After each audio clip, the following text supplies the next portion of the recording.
Alright, hey guys, what's going on? I've got the next set of videos, ready to go for you guys. Basically, I'm going to be doing the same thing we did to that strange shocker. We're going to be doing it to this rad impulse here. Not too many videos up on how to service these things.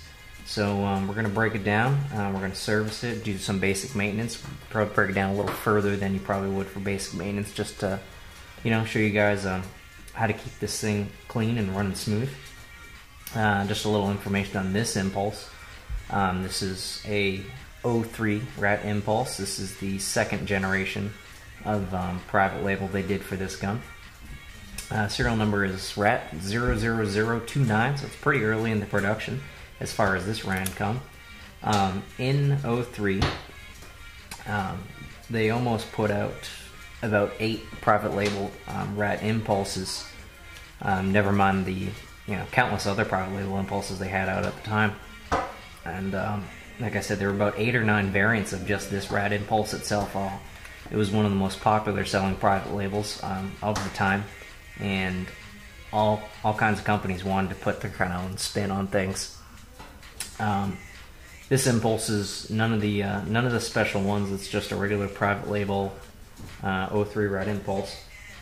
This one's got quite a few upgrades.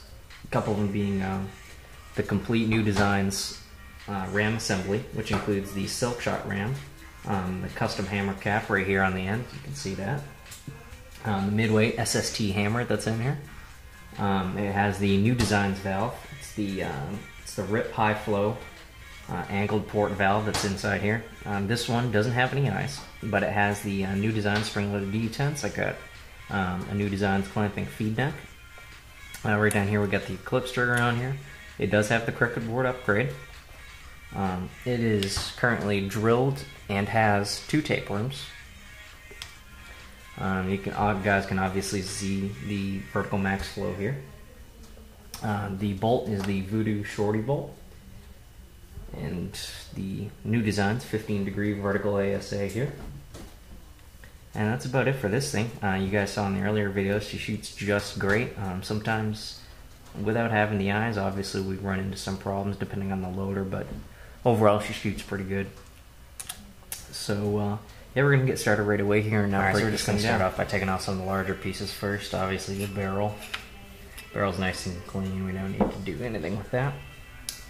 Go ahead and take out the bolt. This one pops right out. Kind of gets stuck in there a little bit. There she goes. Go ahead and put that aside. And take off this bottom line ASA.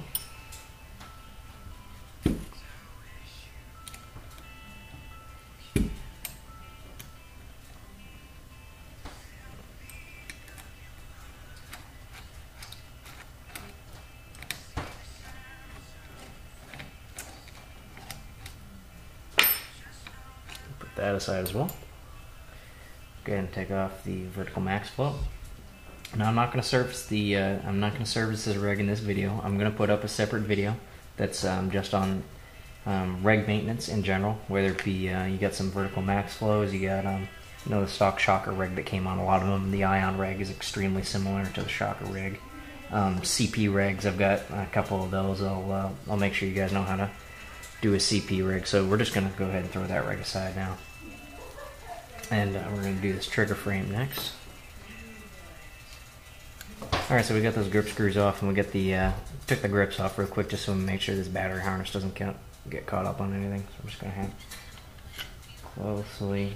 Now, if you have a vision impulse, this is not going to be the same. Your board right here is not going to be connected to the solenoid.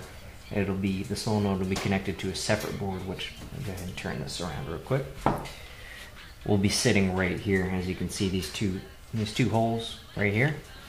That's where the vision board would sit. Now I have another impulse. I'll probably do a maintenance video on that one real quick, just to show you the differences between servicing the vision impulse versus the non-vision impulse. And there's only a couple minor differences, nothing too big. For the most part, it's the same. So we're just going to make sure that we very carefully pry that out. Now, I'm just going to go ahead and use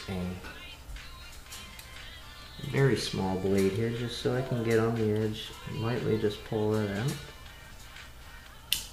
Just like that. Alright, so we can get this. So we're gonna take apart the tray versus the frame and get out the trigger here, just so you guys can see what you'd be working with when you go ahead and take that apart. If you ever needed to, if you for some reason got any grease or paint up in here or anything like that, just good to you know, make sure where the housing is for the electronics is nice and clean and free of debris. So there's 2 screws for this lower board right here. Go ahead and take those out real quick. You don't need any eyeglass screwdriver or anything like that for these. A normal screwdriver will do just fine. Go ahead and take these and just put these right up here. Oop, that needs to come out just a little more. There it goes.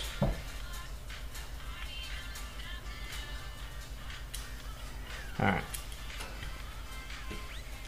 so this board is going to come out. Now you got to watch these small adjustment button covers right here. Make sure that you come up nice and steady and you don't rip the board straight up, or else you're probably going to damage the buttons. You kind of want to come up at an angle, bring the non-button side up first and then pull it out, just so you don't harm those buttons. And then just make sure that you don't harm the battery harness when you're taking it out.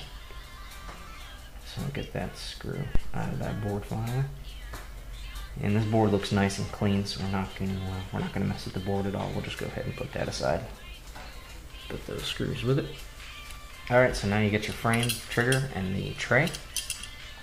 There's 2 screws inside, right here and right here.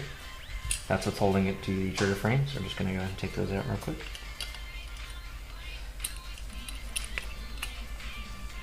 Now, what I have seen happen quite a few times is when I take these apart, there's a lot of excess grease sitting down here in the tray.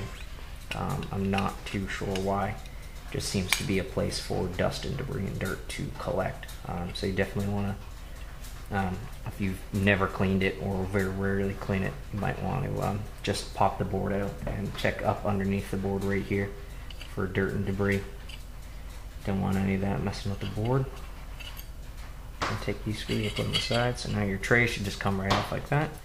And you're going to want to clean any dirt and debris that's off right here that's preventing the trigger from moving back and forth properly. You know, this tray is pretty clean. I have previously cleaned it. You notice this entire gun, everything is anodized dust instead of gloss, except for the trigger. Now, a lot of times what happens with the dust finish is that it will start to stain from dirt just being constantly rubbed into the anode. Now generally paper towel and water sometimes will take it off, a lot of times it won't. What I tend to do is I take, I've got a soft bristled toothbrush and just get a little bowl of warm soapy water, mix it around, get a good amount of soap in there so it's at least bubbling a little bit, and just kind of very gently just work it into the anode. And I did it to this Impulse when I got it. The anode was pretty dirty, but it's pretty clean now. There's only small spots in the corners that I wasn't able to get to. They're still dirty, but for the most part, it's looks like a nice new fresh anode. I wanna grow together. Let's let our love unfurl. You know you want me, baby. You know I want you too. They call me.